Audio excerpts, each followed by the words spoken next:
Okay, this is the ancient one, January 25th, at the driving range, local muni, showing the back ball position.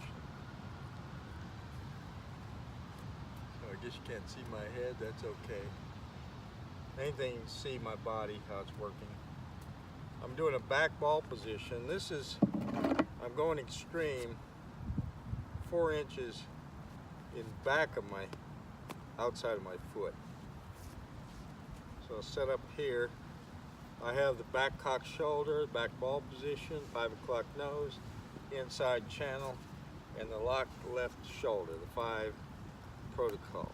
So it's raining now, so I need to head for shelter pretty soon. But I wanted to show this.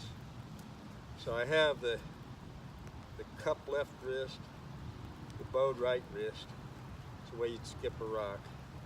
I have the ulnar deviation of down cocking the wrist this way. So when I come through, I'm going to inside path. Oh, that was sweet.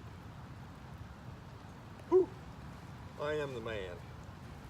Heading for shelter.